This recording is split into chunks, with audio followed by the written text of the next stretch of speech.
Olá. No seu livro best-seller Inteligência Emocional, dos anos 90, Daniel Goleman introduz o conceito de sequestro emocional. Sequestro emocional ocorre quando uma área do nosso cérebro chama subitamente a atenção das outras áreas do cérebro e as submete, como num sequestro.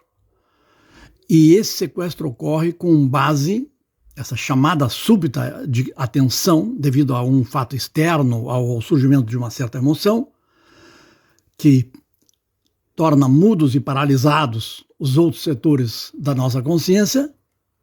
Isso ocorre com base em um sentimento muito primário de medo, raiva ou ansiedade.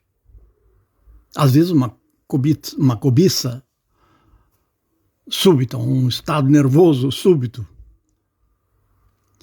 Mas isso oblitera a nossa lucidez, sequestra a nossa lucidez.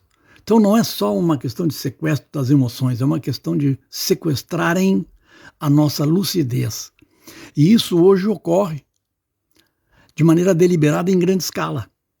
Existem técnicas supostamente jornalísticas, técnicas de comunicação social, que usam deliberadamente cenas de violência, palavras fortes e invocações ao ódio, invocações ao medo, provocando assim uma espécie de sequestro emocional em série nas populações, especialmente do Ocidente, mas eu acho que do mundo inteiro, hoje em dia.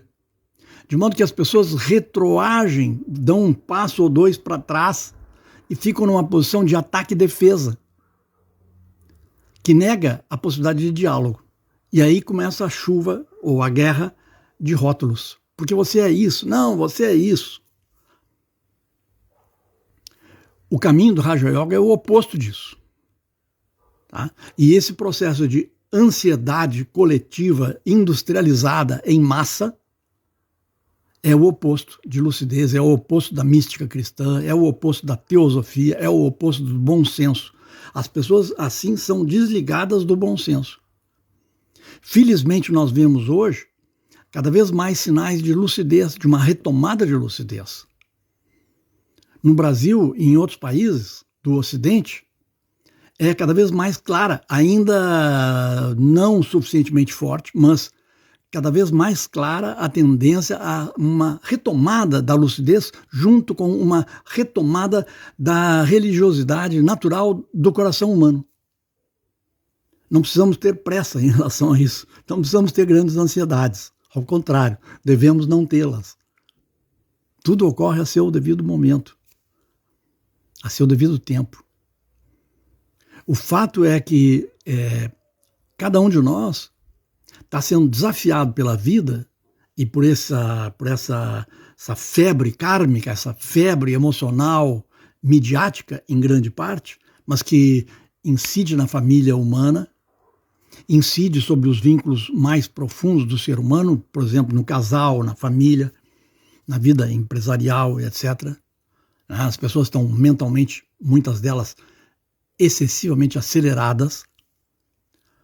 Então, essas tendências nos forçam a procurar mais fundo no nosso interior, mais profundamente, o que há de eterno dentro de nós, para a gente se fortalecer.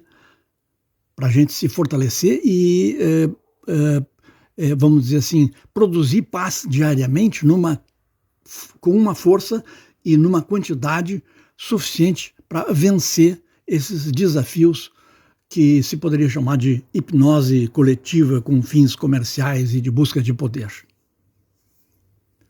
O poder que há por ser desperto na alma humana é infinito. A sua potencialidade não tem limites.